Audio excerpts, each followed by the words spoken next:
Hello everyone, आप सभी का स्वागत है आज की वीडियो में। तो आज हम करेंगे गोल्ड का एनालिसिस के आज क्या हो सकता है और कल क्या हो चुका है। तो कल के बारे में बात करते हैं तो हम आते हैं डेली टाइम फ्रेम पे। डेली टाइम फ्रेम पे देखें तो जो मैंने बताया था कि प्रीवियस टू प्रीवियस डे था, उसका कैंडल बहुत ही बुलिश कैंडल बना था। तो वही रीजन था कि नेक्स्ट डे बुलिश होने का फुल चांस है। लेकिन कल का कैंडल देखे तो वो बुलिश बना है, लेकिन प्रेशर बहुत है ऊपर से के ऊपर। बहुत सारा प्रेशर बना के कैंडल ग्रीन में क्लोज हो चुका है, लेकिन अभी भी स्टिल बुलिश है। तो मैं देखता हूँ, आज के दिन की बात करता हूँ तो क्या होता है कि इधर कल ऊपर से नीचे गिरा और इधर एक 4 आवर का पीओआई बन चुका था। ठीक है, ये 4 आवर का एक पीओआई है। 4 आवर के पीओआई टैप करते ही मार्केट ऊपर जा रहा था, लेकिन मार्केट इधर ऊपर गया और इधर मार्केट क्लोज हो चुका था। अगर आ जाते हैं, आज की बात करते हैं तो मार्केट ओपन हुआ। फिर उसने क्या किया कि लिक्विडिटी ग्रैब किया ओपन होते ही।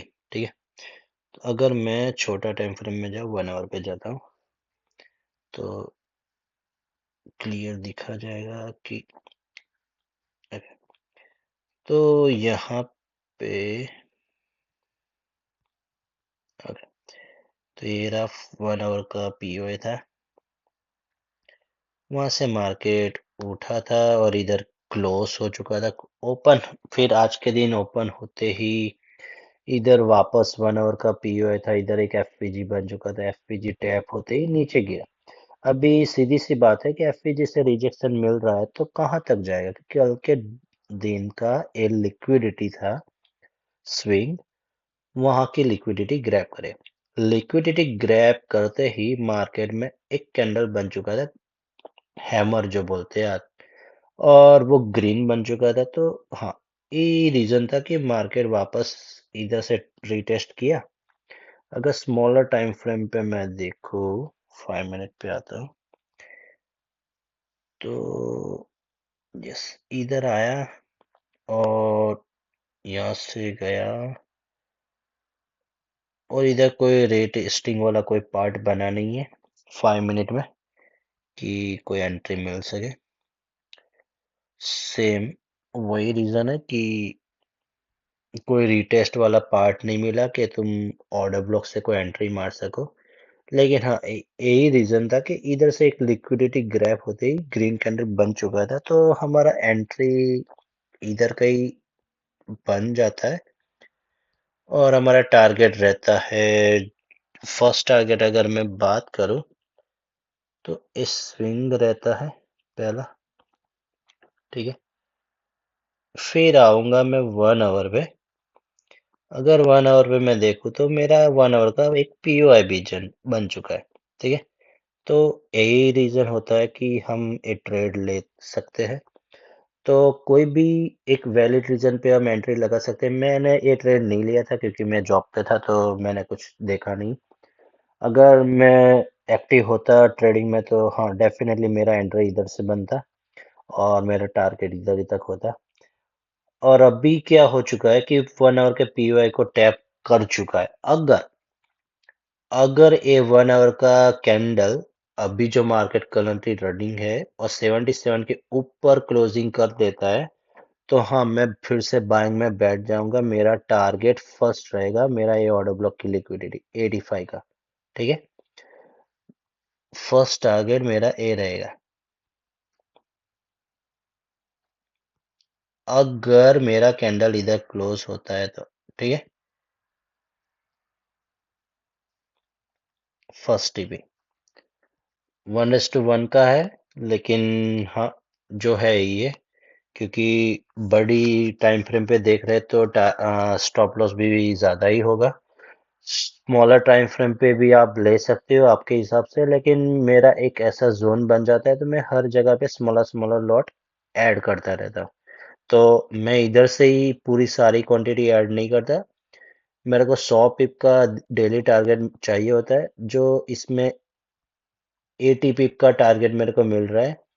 और दूसरा जो रहेगा मेरा टारगेट, जो कल का हाई था, अगर ये हाई ब्रेक हो जाता है तो हाँ, कोई कुछ नहीं रोक सकता। ठीक है, तो इधर मैं एक टेक्स्ट बना दूं।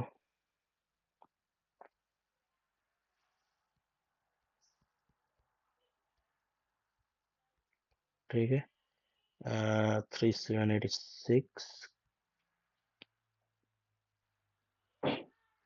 85, चलो 86 ही सही है। और आप इसके हिसाब से आप देख लेना कि आपका क्या रहता है।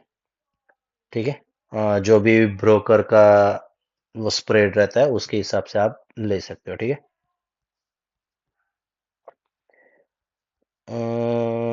3791। ठीक है,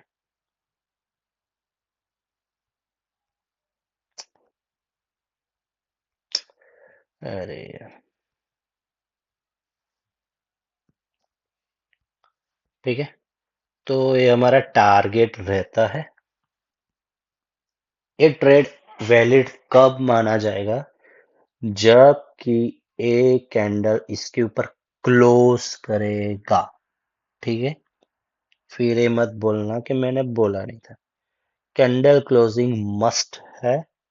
इधर कैंडल क्लोज कहीं भी होता है, आप एंट्री ले सकते हो और आप अपने हिसाब से रिस्क मैनेजमेंट कर लेना। हाँ, टारगेट इधर तक तो जाने ही वाला है, 3786 डेफिनेटली जाएगा। फिर इधर है दूसरा टारगेट 3791। ठीक है, तो आप उसके हिसाब से रिस्क मैनेजमेंट करना। और अगर ट्रेड लो, आप अपने रिस्क पे लेना, मैंने बोला उसकी वजह से नहीं। ये मेरा एक एनालिसिस रहता है। इधर तक मार्केट जाने ही वाला है, वो एक तरफ से मैं कॉन्फिडेंस वाला एक एनालिसिस रहता है। अगर ये रिस्क में जाता है, अगर कोई कैंडल ऐसी बन जाती है जो मेरे फेवर में नहीं है, तो मैं कहीं भी इधर से कहीं भी कट कर लूंगा, वो प्रॉफिट लगे। लेकिन हाँ, मेरा एनालिसिस ऐसा बोलता है कि ये इधर तक जाएगा। ठीक है, लेकिन कब? जब एक कैंडल इधर क्लोज होगा तो 77 के अबव हाई चांस है। 77 के अबव क्लोज होते ही मार्केट 3800 पे जा सकता है। ठीक है, तो ये चीज जरूर देखते रहना। अगर ये इधर तक नहीं आता, मार्केट नीचे गिरता है, तो नीचे मेरे पास एक दूसरा पीओआई जनरेट हो चुका है। ठीक है, तो मैं इधर से वापस एंट्री कर सकता हूँ। इधर कहीं मेरा स्टॉप लॉस रहेगा और मेरा फर्स्ट टारगेट रहेगा 77। जहाँ पे कैंडल क्लोजिंग मैंने बोला है, वहां पे मेरा टारगेट रहेगा, जो करीबन 770 पिप मिलते हैं मेरे को। ठीक है, तो देख लेना, वो भी एक अच्छा ट्रेड है। ज्यादा टारगेट मिलेगा, नीचे से मिले उतना बेहतर है कि लिक्विडिटी जनरेट हो जाएगा, तो मेरा ये टारगेट हिट होने का चांस है। ठीक है, ये लिक्विडिटी तक। लेकिन एक और बात समझ लेना कि इधर कोई भी 1 आवर में वापस कोई पीयूआई बन जाता है कि ऑर्डर ब्लॉक, तो आप टारगेट उसी ऑर्डर ब्लॉक पे रखना। ठीक है, तो ये दो ट्रेड है मेरे ख्याल से। अभी एंट्री क्या बनता है मेरे को भी पता नहीं। अगर ये दोनों में से कुछ भी मिल जाता है तो आप उठा लेना गोल्ड को, और टारगेट उसका टॉप पे रख सकते हो जो भी स्विंग बनता है। ठीक है, तो आज के दिन ए होने का फुल चांसेस है, देखते हैं क्या होता है। मैं भी श्योर नहीं हूँ।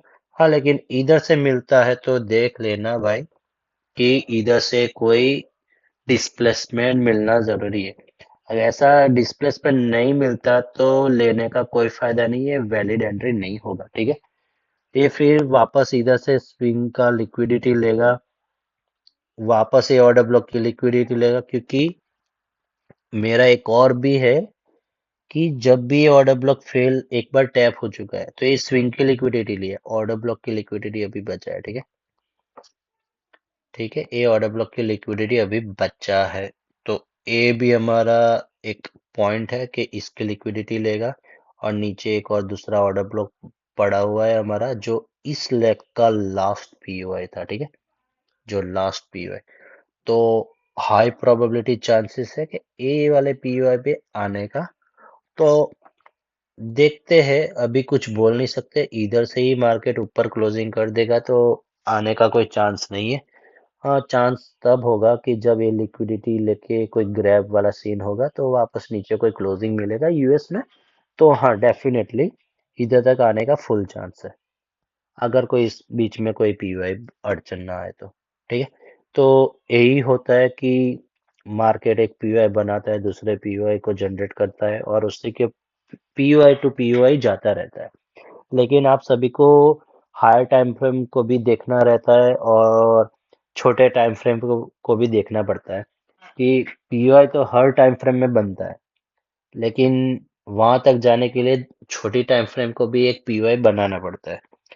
तो वैलिड है कि 1 आवर के टाइम फ्रेम को आप देखते रहो, एनालिसिस करते रहो और उसी को पीयूआई के हिसाब से आप देखो। और ऐसा नहीं कि इधर पीओआई बनाया तो मेरा टारगेट ऑल टाइम हाई चला जाएगा, नहीं ऐसा नहीं। इधर कोई भी लास्ट स्विंग होता है वो एक लिक्विडिटी पॉइंट होता है कि जहां तक सब लोगों का टारगेट रहता है, इधर से टारगेट लेके लोग निकल जाते हैं। अगर आप मान लो कि यही लिक्विडिटी को ग्रैब करके वापस कोई बेरिश वाला कैंडल बन गया तो मार्केट में एक बेरिश का माहौल बन जाएगा। तो फिर आप ऐसे बोलोगे कि भाई ये ऑर्डर ब्लॉक को मैंने एंट्री माना था, मेरा स्टॉप लॉस इधर रख दिया था ऑर्डर ब्लॉक के नीचे, हाँ इधर ऊपर तक गया और वापस नीचे गिर गया। क्यों गिरता है? क्योंकि ये लिक्विडिटी है।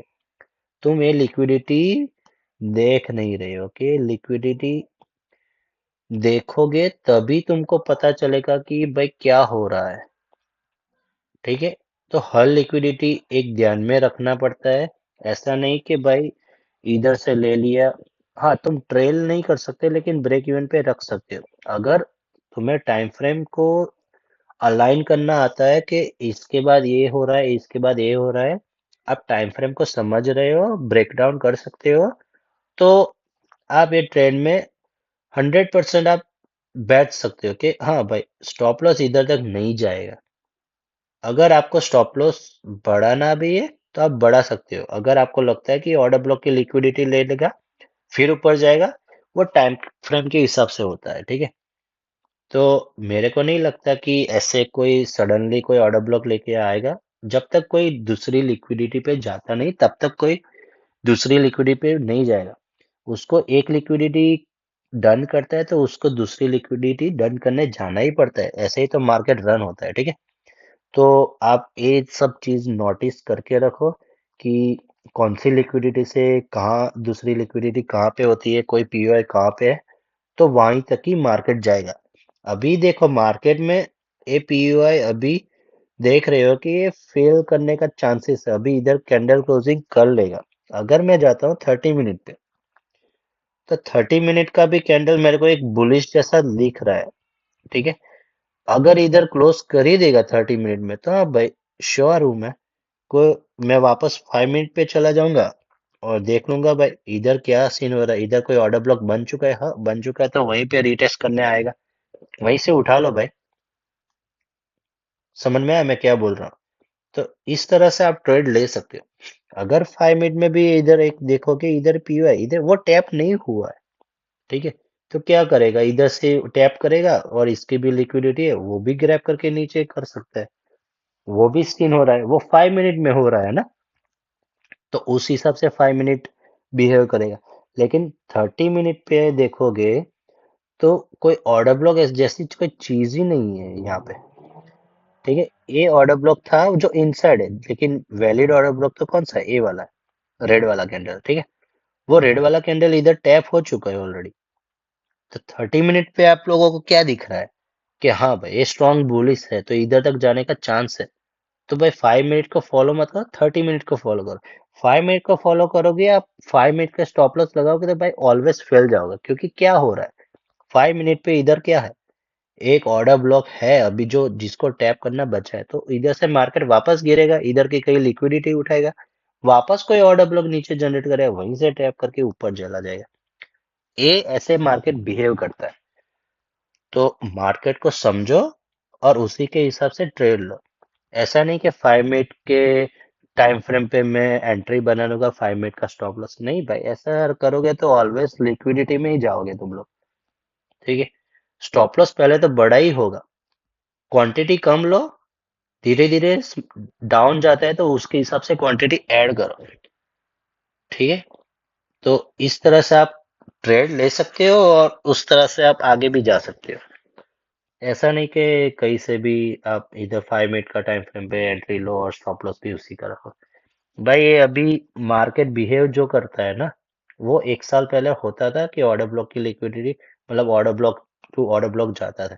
लेकिन अभी मार्केट भी वो हो चुका है, सबको पता है भाई आईसीडी कैसे वर्क करता है, ऑर्डर ब्लॉक को ऐसे ही करते हैं लोग, यूज करते हैं। तो भाई मार्केट वाले को भी पता है कि कहाँ से जाना है और कहीं से ले जाना है। ठीक है, तो वो लिक्विडिटी ऑलवेज ग्रैब करके ही चलेंगे।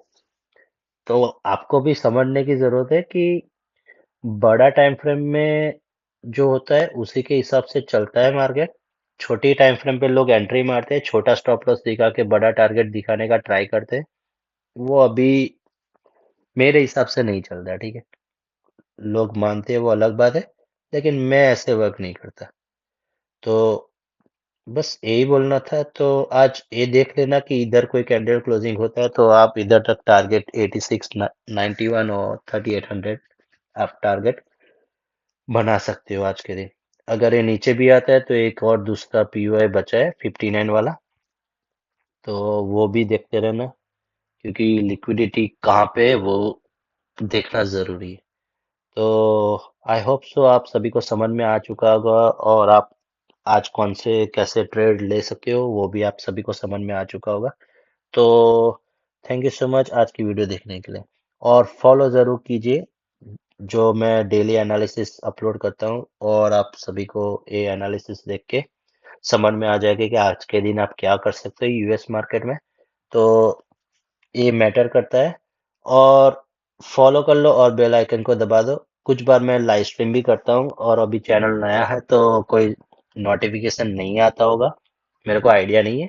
लेकिन हाँ, मैं देखता रहता हूँ कि कोई सेटअप करूंगा, और कुछ दिनों के बाद मैं लाइव स्ट्रीम भी स्टार्ट कर लूंगा।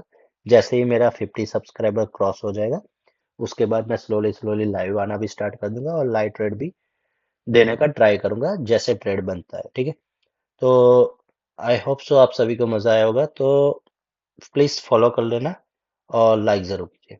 Thank you.